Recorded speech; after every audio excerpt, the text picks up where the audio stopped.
UPSC mains 2025 GS1 paper is over and यहाँ पर हम हिस्ट्री आर्ट एंड कल्चर के क्वेश्चंस का एनालिसिस करेंगे। यानी बेसिकली हम देखेंगे कि out of the 250 marks allocated to GS1 history art and culture से कितने मार्क्स का पोर्शन पूछा गया, इसका वेटेज कितना रहा, कोई मेजर चेंज देखने के लिए मिला क्या। अपार्ट फ्रॉम दिस आपका ancient medieval art and culture, modern history and freedom struggle, world history and PIC, history art and culture के ये जो कंपोनेंट्स हैं इनका कितना वेटेज रहा, यहां पर कोई मेजर चेंज देखने के लिए मिला क्या। इसके अलावा हम इंडिविजुअल क्वेश्चंस को डिस्कस करेंगे और उनका डिफिकल्टी लेवल क्या रहा, पीवाईक्यूज का क्या रेलिवेंस रहा यहाँ पर इस पेपर में, क्या जो रिपीटेड थीम्स हैं जो लास्ट 10 ईयर्स में हमें रिपीटेडली पेपर में देखने के लिए मिले हैं वो इस साल भी रिपीट हुए हैं, करंट अफेयर्स का कितना इंपॉर्टेंस रहा। सो इन सारी बातों को हम यहाँ डिस्कस करेंगे और जब हम इंडिविजुअल क्वेश्चंस को रेफर करेंगे तो उनके रिस्पेक्ट में जो बेसिकली इंपॉर्टेंट पॉइंटर्स हैं उनको हम क्विकली यहाँ पर डिस्कस करेंगे। बाकी जो डिटेल सोल्यूशन है वो पोस्ट एग्जाम आपके लिए हम लेकर के आएंगे। So welcome to Sleepy's platform, I am Sonpriya, your history art and culture faculty. Start करते हैं। आप देखेंगे कि जहां तक आपका history and art and culture concerned है तो इस साल आपके GS1 में बेसिकली 6 क्वेश्चंस पूछे गए इस पोर्शन से out of the 20 questions of GS1। 6 questions में आप देखेंगे कि जो 3 क्वेश्चंस हैं they were basically 10 marker each and the rest of the 3 questions were 15 marker each। यानी आप देख सकते हैं कि ओवरऑल 75 मार्क्स का पोर्शन आपके हिस्ट्री आर्ट एंड कल्चर से पूछा गया out of the 250 marks allocated to GS1। Now अगर हम यहां पे देखें कि ancient medieval art and culture, world history, post independence consolidation, modern history, freedom struggle, वहां से कितने क्वेश्चंस पूछे गए तो आप देखेंगे कि ये जो 10 मार्कर्स हैं they were all from the AMAC portion, that is ancient medieval and the art and culture। और यहां पे अगर हम बात करें ये 15 मार्कर्स की तो आप देखेंगे कि एक क्वेश्चन जो है वो आपके मॉडर्न हिस्ट्री से था एंड एक क्वेश्चन आपके वर्ल्ड हिस्ट्री से and 1 question was from post independence consolidation. So यहां पे हम ये ऑब्जर्व कर रहे हैं कि अमैक वाला जो पोर्शन है ancient medieval art and culture, न केवल इसका रिसेंट ईयर्स में लास्ट 2-3 ईयर्स से यूपीएससी प्रीलिम्स एग्जाम में वेटेज बढ़ा है बल्कि मेंस एग्जाम के लिए भी ये कंपोनेंट बहुत इंपॉर्टेंट हो गया है, आप इसे नेग्लेक्ट नहीं कर सकते। दूसरा हम देख रहे हैं जहां पे मॉडर्न हिस्ट्री का वेटेज यूपीएससी प्रीलिम्स एग्जाम में भी थोड़ा गिरा है लास्ट 2-3 ईयर्स में, वो सेम पैटर्न आपको इस बार मॉडर्न हिस्ट्री के रिस्पेक्ट में मेंस एग्जाम में भी देखने के लिए मिलेगा। Only 1 question 15 marker. सरप्राइजिंगली इस साल वर्ल्ड हिस्ट्री और पोस्ट इंडिपेंडेंस दोनों से ही एक क्वेश्चन जो है वो पूछा गया है, but the good thing is कि ये क्वेश्चंस डुएबल थे और जो रिपीटेड थीम्स हैं उनसे पूछे गए थे। सो अगर आपने पीवाईक्यूज के जो रिपीटेड थीम्स हैं उनको भी अच्छे से कवर किया होगा तो आप वर्ल्ड हिस्ट्री और पीआईसी का ये जो पोर्शन है इनके क्वेश्चंस को लिख सकते थे decently. We will discuss more in detail. But आप यहां पर क्या देखेंगे, इससे एक इंपॉर्टेंट लर्निंग ये है कि आपका जो सिलेबस है उसकी एक अच्छी अंडरस्टैंडिंग आपको होनी चाहिए। सिलेबस के जो टॉपिक्स हैं वो डिसेंटली प्रिपेयर्ड होने चाहिए। इसी के साथ में जो पीवाईक्यूज हैं और जो रिपीटेड थीम्स हैं उनको आपको कॉम्प्रिहेंसिवली प्रिपेयर करना है, क्योंकि आप देखोगे पीवाईक्यू डिराइव्ड क्वेश्चंस आपको देखने के लिए मिले और रिपीटेड थीम इस साल भी रिपीट हुए हैं, है ना। थोड़ा सा जब डिटेल में जाएंगे तो आपको ये समझ आ जाएगा। और इसी के साथ में आप देखेंगे कि आर्ट एंड कल्चर के रिस्पेक्ट में जो करंट अफेयर्स हैं दे आर वेरी इंपॉर्टेंट, क्योंकि करंट अफेयर्स से लिंक करके आपसे अमैक से क्वेश्चंस पूछे जाते हैं। Same goes for this years modern history question also. तो आप यहाँ पे देखेंगे हिस्ट्री जैसे स्टैटिक सब्जेक्ट में भी जो करंट अफेयर्स है उसका अपना इंपॉर्टेंस है, तो थोड़ा सा आपको आइडिया होना चाहिए कि क्या डेवलपमेंट्स हो रहे हैं। उससे क्या होगा कि आपका जो इतना वास्ट सिलेबस है ना, उसमें भी आप इंपॉर्टेंट और जो की थीम्स है उन्हें आइडेंटिफाई कर पाएंगे, उन्हें बेहतर तरीके से प्रिपेयर कर पाएंगे और एग्जाम में डिसेंट आंसर्स जो हैं वो लिख पाएंगे। तो ये एक ब्रॉडर एनालिसिस है। इंडिविजुअल क्वेश्चंस की तरफ चलते हैं। आप देखेंगे कि जो फर्स्ट क्वेश्चन है आपके GS1 का, it was from AMAC portion, that is ancient medieval and art and culture of history art and culture. And इस क्वेश्चन में बेसिकली हड़प्पन आर्किटेक्चर के बारे में आपसे पूछा गया था, यानी कि आपकी जो एंशिएंट सिविलाइजेशंस हैं, है ना, ये एक इंपॉर्टेंट थीम है। इनफैक्ट आप देखेंगे 2014 में भी यूपीएससी ने हड़प्पन्स की अर्बन प्लानिंग के रिस्पेक्ट में क्वेश्चन पूछा था कि किस तरीके से हड़प्पन्स की जो अर्बन प्लानिंग है, उनका जो कल्चर है, वो प्रेजेंट डे अर्बनाइजेशन के लिए इनपुट्स प्रोवाइड करता है। तो अगर आपने ये क्वेश्चन प्रिपेयर किया होगा तो डेफिनेटली आपने हड़प्पन्स की जो टाउन प्लानिंग है और उनका जो आर्किटेक्चर है उसको अच्छे से प्रिपेयर किया होगा। इसके अलावा आप देखेंगे कि इस पर्टिकुलर क्वेश्चन को पूछे जाने के पीछे का एक रीजन ये भी है कि it was in 1924 that for the first time the then director general of archaeological survey of India John Marshall announced in front of the world that a mature urban civilization existed as early as 2600 BC, that is 2600 BC in the northwestern part of Indian subcontinent। वरना इससे पहले ये माना जाता था कि Indian history की शुरुआत वैदिक पीरियड से होती है। सो उसको 100 साल हो गए, है ना, तो इंपॉर्टेंट है। तो आप यहां देख सकते हैं कि अगर आपने पीवाईक्यूज को प्रिपेयर किया है, जो रिपीटेड थीम्स है उन्हें प्रिपेयर किया है, एंड अलोंग विद दैट अगर आप करंट अफेयर्स के टच में हैं तो आप थोड़ा सा टॉपिक्स पे जीरो इन कर सकते हैं। देखो कोई भी प्रिडिक्ट नहीं कर सकता, बट एक आपने बेसिक कंटेंट प्रिपेयर किया है प्रीलिम्स एग्जाम के लिए, मेंस एग्जाम के लिए, एंड उसके अलावा अगर आपने पीवाईक्यूज को अच्छे से लिख करके प्रैक्टिस किया है, पीवाईक्यू के जो ब्रॉडर थीम्स है उन्हें प्रिपेयर किया है ना, उनके रिस्पेक्ट में आपने मैप प्रिपेयर किया है, आपने स्कीमेटिक डायग्राम्स प्रिपेयर किए हैं, या टाइम स्केल क्रोनोलॉजी जो है उसको अच्छे से प्रिपेयर किया है, तो आप बेहतर आंसर्स लिख सकते हैं। एंड सिमिलरली करंट अफेयर्स के बारे में थोड़ी सी इंफॉर्मेशन होनी चाहिए। It helps you in basically narrowing down your syllabus, है ना, तो ये लर्निंग है यहां से। तो this particular question was PYQ based, है ना, and also derived from the current affairs।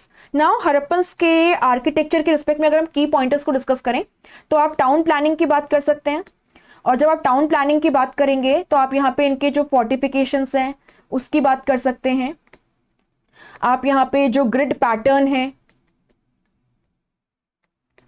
सेक्टोराइजेशन है, राइट, जोनिंग है, इनकी बात कर सकते हैं। आप यहां पे स्टैंडर्डाइजेशन की बात कर सकते हैं। हम देखते हैं जो ब्रिक्स हैं they are in the ratio of 4:2:1 and burnt bricks का एक्सटेंसिवली यूज किया गया है इन मेकिंग द स्ट्रक्चर्स। आप यहां पे जो रेजिडेंशियल स्ट्रक्चर्स हैं उनकी बात कर सकते हैं, उनके डिजाइन की बात कर सकते हैं।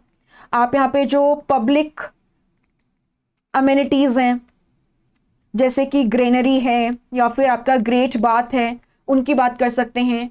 आप लोथल के डॉकयार्ड की बात कर सकते हैं। इसके अलावा अगर हम यहाँ पे बात करें, आप इनके ड्रेनेज सिस्टम की बात कर सकते हैं, है ना, elaborate and extensively planned drainage system, और सैनिटेशन और हाइजीन पे इनका जो फोकस है उसका अंडरस्कोर करता है। तो आप ये बातें कर सकते हैं यहाँ पे, है ना, कॉर्बेल्ड आर्च ड्रेन्स की बात कर सकते हैं, underground drains well covered. And apart from this आप यहाँ पे बात कर सकते हैं बेसिकली ड्रेनेज सिस्टम हो गया, यस सस्टेनेबल अर्बन प्लानिंग की, सस्टेनेबल अर्बन प्लानिंग की। तो आप यहाँ पर क्या देखेंगे कि बेसिकली हड़प्पन सिटीज में वाटर मैनेजमेंट पे बहुत फोकस किया गया था, और आप यहाँ पे एग्जाम्पल भी दे सकते हैं धोलावीरा का, which is basically UNESCO heritage site since 2021। और धोलावीरा में आपको वाटर रिजर्वायर्स की सीरीज मिलेगी which were connected underground, right, interlinked. तो ये सारी बातें आप कर सकते हैं, है ना, हड़प्पन आर्किटेक्चर में। आप यहाँ पे टाउन प्लानिंग का जो स्कीमेटिक डायग्राम है उसको ड्रॉ कर सकते हैं। आप हड़प्पन सिविलाइजेशन का मेच्योर फेज में जो ज्योग्राफिकल एक्सटेंट है ना, उसको भी क्विकली ड्रॉ कर सकते थे एग्जाम के अंदर अगर आपने ये टॉपिक अच्छे से प्रिपेयर किया होगा तो यहाँ पे बेसिकली वही बात है कि कितने अच्छे से आप टॉपिक को प्रिपेयर करते हो, है ना, that matters, right, that basically matters. So आप इस तरीके से इसको मार्क कर सकते थे यहाँ पर, है ना। एंड अगर आप बहुत ही प्रिसाइसली इसको मार्क करना चाहें तो ये दईमाबाद हो गया, ये आपका लामगिरपुर हो गया, ये मांडा हो गया, एंड ये आपका सुतका गेंडोर हो गया। और हमें ये बात पता है कि बेसिकली हमें इस तरीके से सिविलाइजेशन का एक्सटेंट जो है वो देखने के लिए मिलता है। ठीक है, इसको थोड़ा सा और प्रिसाइसली हम बना सकते हैं और इसको आप इस तरीके से शेड कर सकते हैं। आप यहाँ पे कुछ सिटीज को दिखा सकते हैं, जैसे कि आपने यहाँ पे हड़प्पा दिखा दिया, यहाँ पे आपने मोहनजोदड़ो दिखा दिया, राइट। मोहनजोदड़ो की टाउन प्लानिंग के बारे में आप बात कर सकते हैं। आप धोलावीरा के बारे में बता सकते हैं कि किस तरीके से यहाँ पे है ना 3 टियर प्लानिंग आपको देखने के लिए मिलती है। तो बेसिकली इस तरीके से आप इस आंसर को अप्रोच कर सकते थे और है ना आप एक डिसेंट आंसर लिख सकते थे।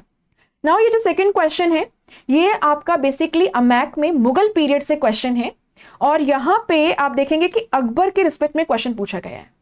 नाउ आप देखेंगे कि जब भी हम मुगल पीरियड की बात करते हैं हम इस बात पे फोकस भी करते हैं कि आप अकबर के पीरियड को अच्छे से पढ़ के जाइएगा या प्रिपेयर कीजिए। सो चाहे अकबर का दहशाला सिस्टम हो गया है ना, उसका तौहीद इलाही का कॉन्सेप्ट हो गया, या उनके टाइम पे जो एग्रीकल्चर में एंड आपको जो लैंड रिफॉर्म्स देखने के लिए मिलते हैं, रेवेन्यू रिफॉर्म्स आपको देखने के लिए मिलते हैं, आप उनकी बात कर सकते हैं। एंड अकबर की जो राजपूत पॉलिसी है, यानी अकबर जो है he is most important of all the Mughal rulers, है ना। तो प्रीलिम्स के लिए भी अगर आपने टॉपिक प्रिपेयर किया है तो आप इसका आंसर लिख सकते थे। यहाँ पे हमसे अकबर की जो रिलीजियस सिंक्रेटिज्म की पॉलिसी है उसके मेन एस्पेक्ट्स के बारे में पूछा गया है। तो यहाँ पे आप क्या क्या इंक्लूड कर सकते हैं, जैसे आप सुलह एक कुल, है ना, पीस फॉर ऑल कॉन्सेप्ट की बात कर सकते हैं। इसके अलावा आप यहाँ पर उसके तौहीद ए इलाही के कॉन्सेप्ट की बात कर सकते हैं, how it was basically a secular religion, है ना, तौहीद ए इलाही की बात कर सकते हैं आप यहाँ पे बात कर सकते हैं कि किस तरीके से जो डिस्क्रिमिनेटरी पॉलिसीज हैं, है ना, जो डिस्क्रिमिनेटरी पॉलिसीज हैं देवर एबॉलिश्ड, जैसे कि आपका पिलग्रिमेज टैक्स है ना, जिजिया है, इन सबको यहाँ पे खत्म कर दिया गया। ये बात आप यहाँ पे कर सकते हैं। आप यहाँ पे इबादत खाना या जो प्रेयर हॉल है उसकी बात कर सकते हैं। आप यहाँ पे देखेंगे कि अकबर के पीरियड में चाहे आप आर्किटेक्चर की बात कर लीजिए, आप आर्ट की बात कर लीजिए, यहाँ पर भी रिलीजियस सिंक्रेटिज्म जो है वो आपको क्लियरली देखने के लिए मिलता है। तो सुलह एक कुल का कॉन्सेप्ट है, डिस्क्रिमिनेटरी पॉलिसीज को जिस तरीके से एबॉलिश किया गया, इबादत खाना है, तौहीद इलाही है, इस पीरियड का जो आर्ट आर्किटेक्चर है उसमें भी आपको ये क्लियरली रिफ्लेक्ट होती है।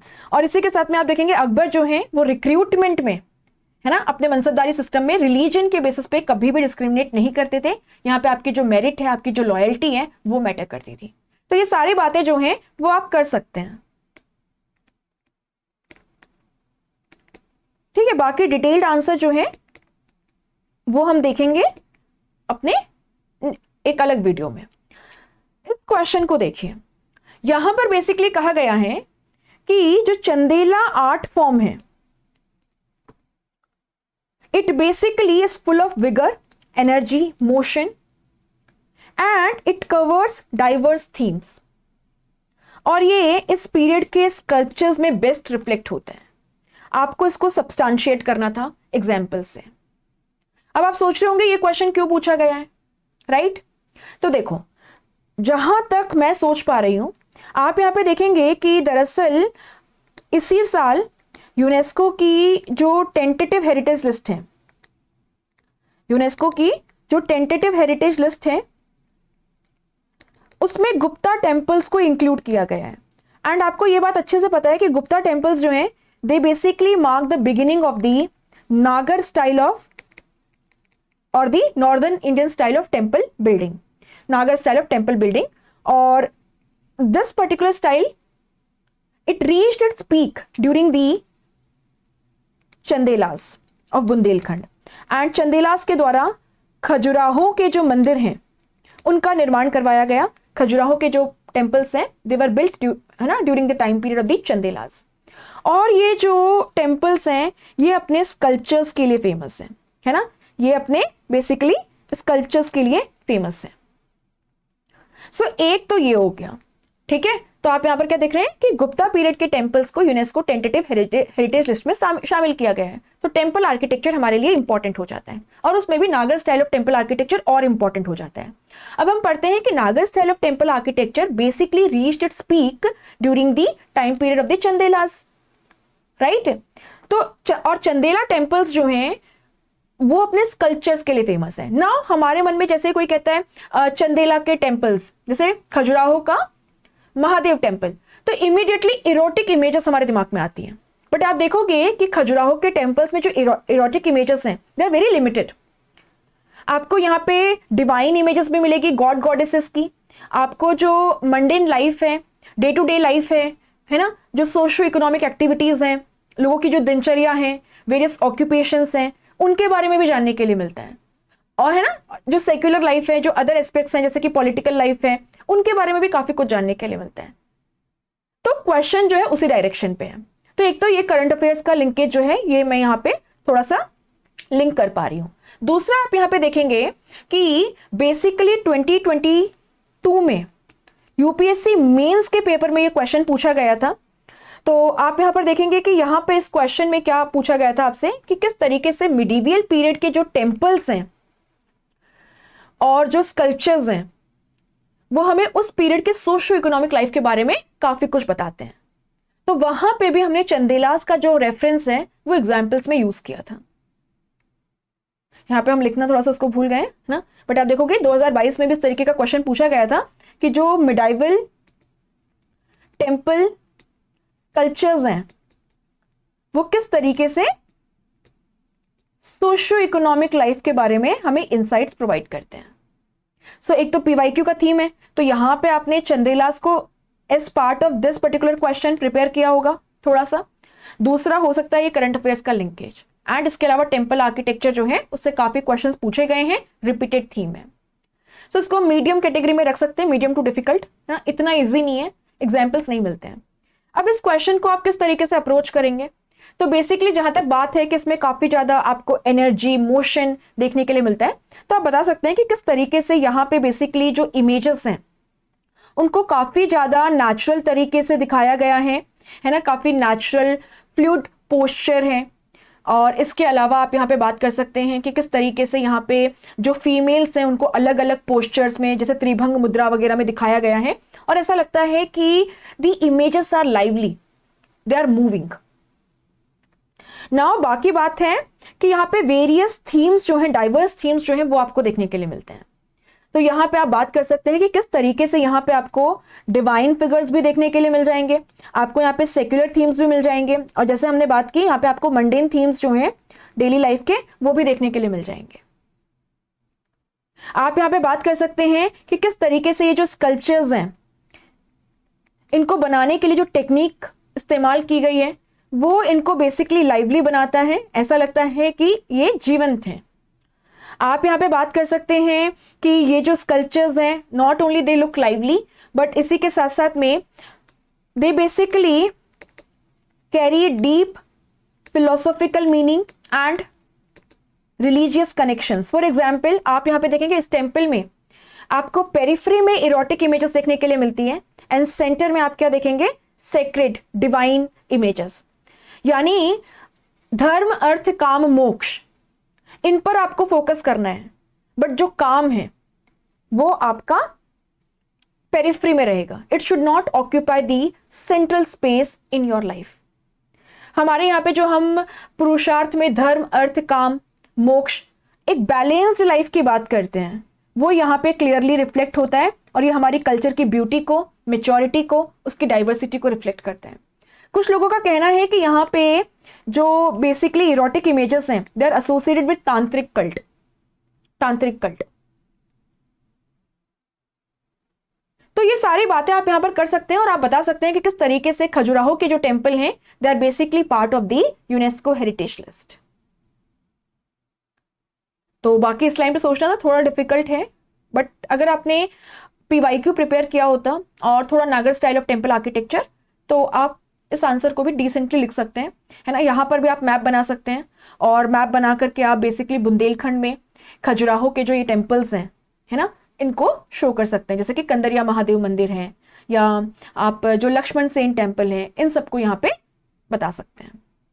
सो महोबा है ना, Khajuraho, these are important sites as far as the Chandela temples are concerned. So यहाँ पे एक मॉडल आंसर है ना, मॉडल आंसर या की पॉइंटर मैंने मेंशन किए हैं, तो की पॉइंटर्स को आप यहाँ पर देख सकते हैं। नाउ इस पर्टिकुलर क्वेश्चन की अगर हम बात करें तो आप यहाँ पर देखेंगे कि यहां पे महात्मा ज्योतिराव फुले जो हैं उनके रिस्पेक्ट में आपसे क्वेश्चन पूछा गया है।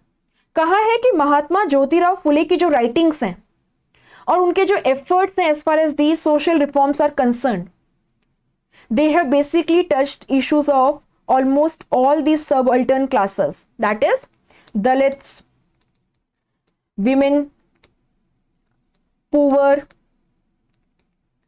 the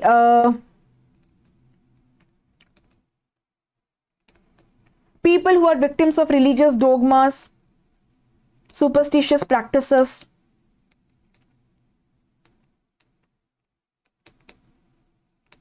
ये पूछा गया, राइटिंग्स पे फोकस है और उनके सोशल, है ना, सोशल जो रिफॉर्म्स हैं उन पर।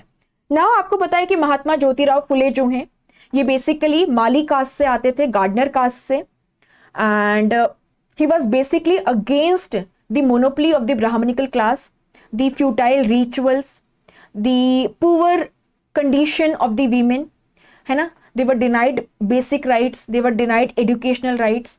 एंड इसी के साथ में आप यहाँ पे देखोगे कि ये जो रिलीजियस ऑर्थोडॉक्सी है उसके भी अगेंस्ट थे,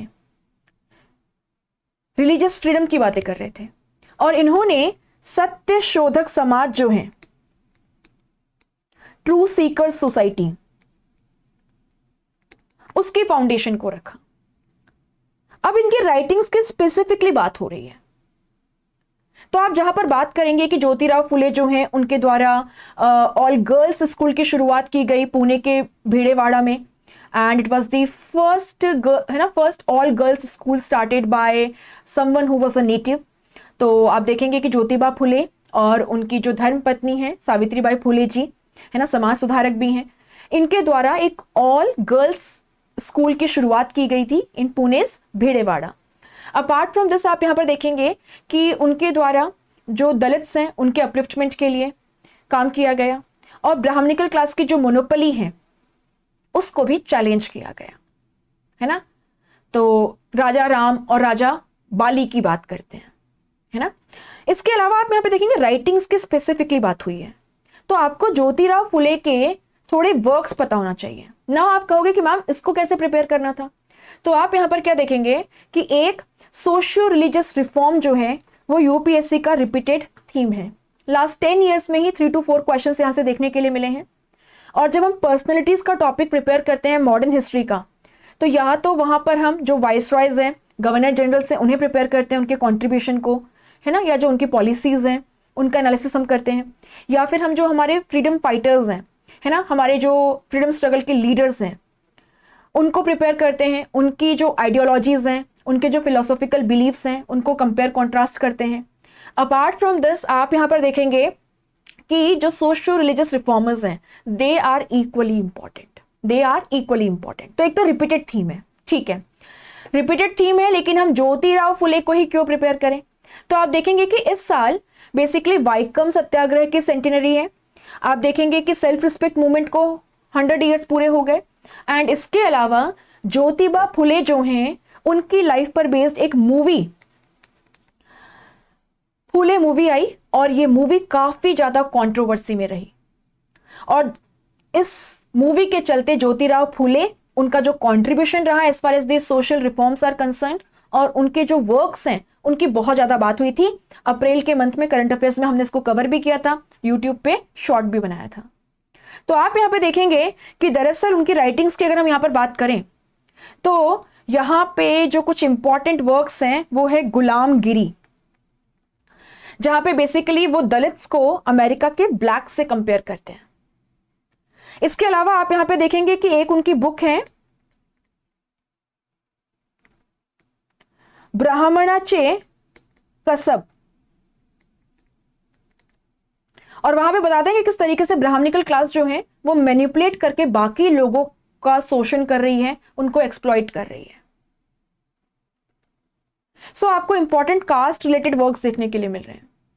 इसके अलावा आप यहां पे देखेंगे कि सत्सार में बेसिकली वो रिलीजियस फ्रीडम की बातें करते हैं, और पंडिता रामाबाई का जो धर्म परिवर्तन है उसको भी सपोर्ट करते हैं। सार्वजनिक सत्य धर्म पुस्तक में वो रिलीजियस ऑर्थोडॉक्सी को कॉल आउट करते हैं। क्षेत्र कार्यांचे असूद में, है ना, द कल्टिवेटर्स विप कॉर्ड, इसमें वो फार्मर्स और उनकी जो सिचुएशन है, उनकी जो कंडीशन है, उनकी जो प्लाइट है, उसके बारे में बात करते हैं और उनकी कंडीशन को सुधारने के लिए क्या कुछ किया जा सकता है। तो कुछ इंपॉर्टेंट वर्क्स हैं जिन्हें आप कोट कर सकते थे अगर आपने करंट अफेयर्स को अच्छे से प्रिपेयर किया है। बेसिकली ये स्लाइड जो है ये करंट अफेयर्स से ही मैंने यहाँ पे लेकर के अटैच कर दी है। हम डिटेल में भी इन सब की बात करेंगे, do not worry too much. Now आप देखेंगे कि वर्ल्ड हिस्ट्री से जो क्वेश्चन है वो फ्रेंच रेवोल्यूशन के पर्टेनिंग है। क्वेश्चन में है कि फ्रेंच रेवोल्यूशन का कंटेम्पररी दुनिया में क्या रेलिवेंस है, इसे एक्सप्लेन कीजिए।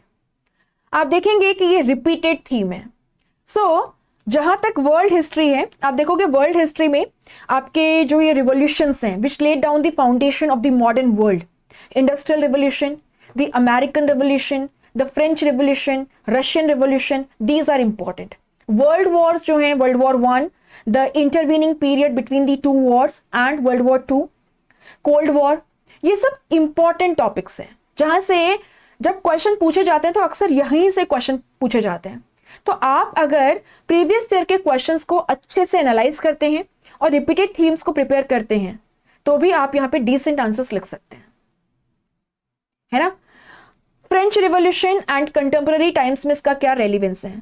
सो आप देखेंगे कि फ्रेंच रिवोल्यूशन के वाया ही आपकी जो लिबर्टी, इक्वालिटी, फ्रेटर्निटी जैसी यूनिवर्सल वैल्यूज हैं, यूनिवर्सल आइडियल्स हैं, ये हमें देखने के लिए मिलते हैं, which basically forms the foundation of modern democracy and the human right discourses, the human right movements. इसी से इंस्पायर होकर universal declaration of human rights was adopted by United Nations in 1948. So the values like liberty, equality, fraternity, these universal ideals are basically the gift of the French Revolution to the entire world. आप यहां पे देखेंगे कि इसके अलावा यहां पे popular sovereignty,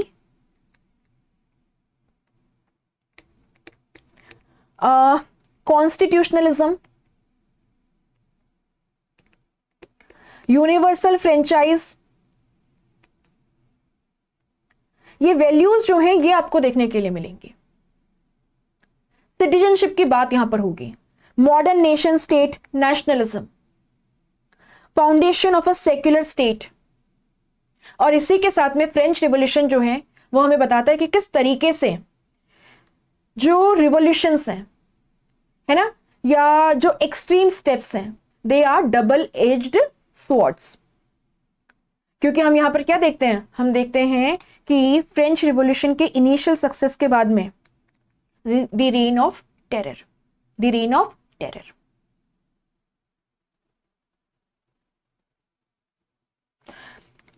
the complex challenge of balancing liberty with stability during the upheavals.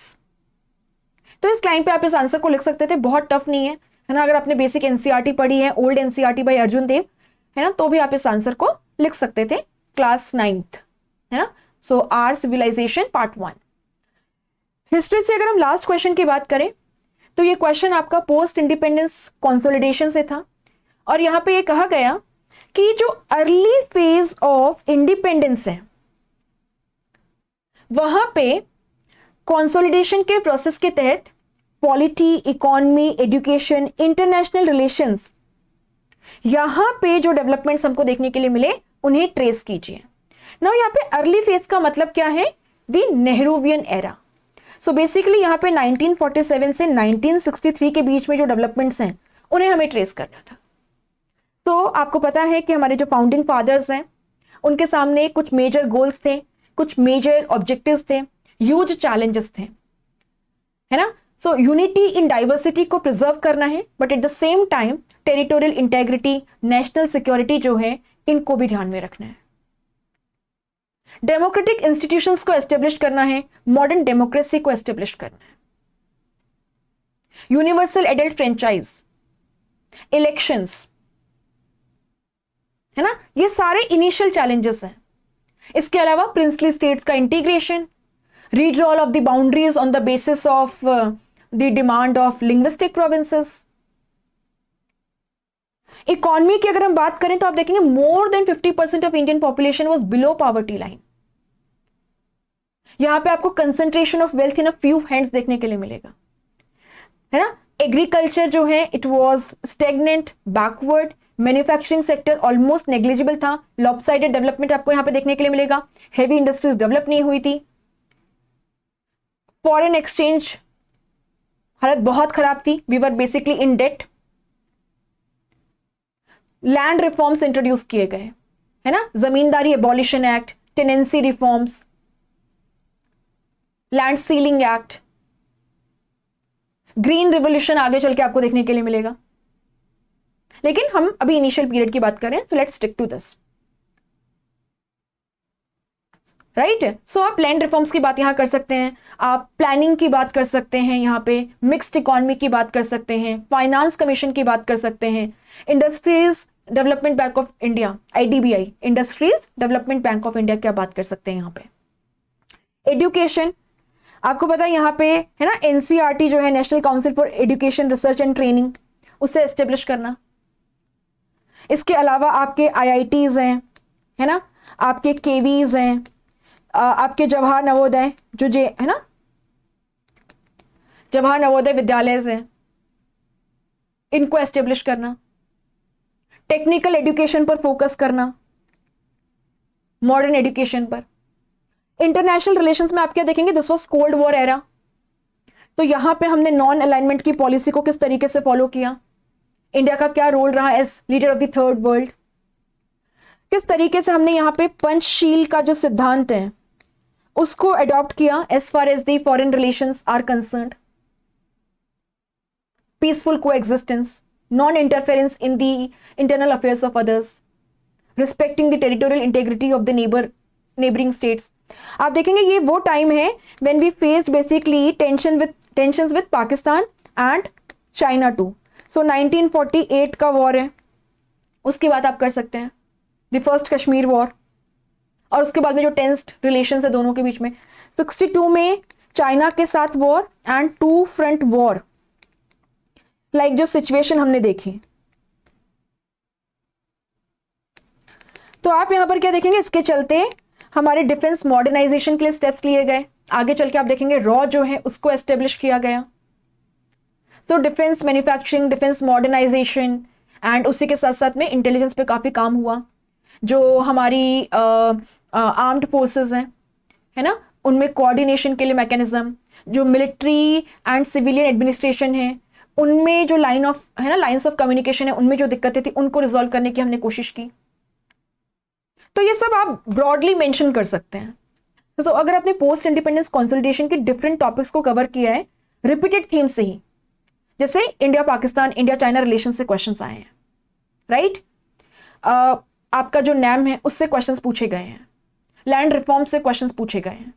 तो अगर आपको एक ब्रॉडर आइडिया है कि what were the challenges in front of our leaders on the eve of independence and how they were tackled.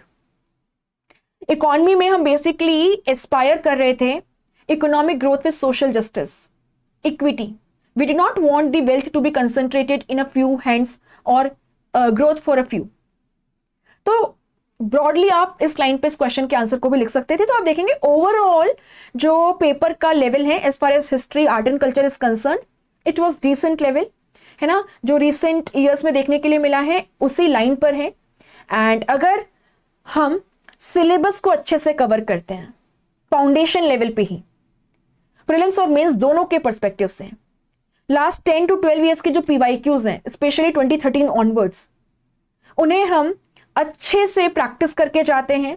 अच्छे से practice का मतलब हर एक PYQ एटलीस्ट आपका लिखा होना चाहिए, और वो PYQ जिस ब्रॉड थीम से आता है वो आपका वेल प्रिपेयर्ड होना चाहिए, along with diagrams, maps, है ना, chronology and time scale, flow charts, जैसे भी आप उसको प्रेजेंट करना चाहते हैं। सो syllabus, comprehensive coverage of the syllabus, आप सिलेबस के किसी भी टॉपिक को छोड़ के नहीं जा सकते एग्जाम में। सेकेंडली, अब सिलेबस बहुत वास्ट है तो उसमें इंपॉर्टेंट या जो की टॉपिक्स हैं जो मोस्ट इंपॉर्टेंट है उनको किस तरीके से आइडेंटिफाई करें। तो यहां पे डिस्क्रिशन काम आता है। डिस्क्रिशन किसके बेसिस पे, PYQs का ट्रेंड, रिपीटेड थीम।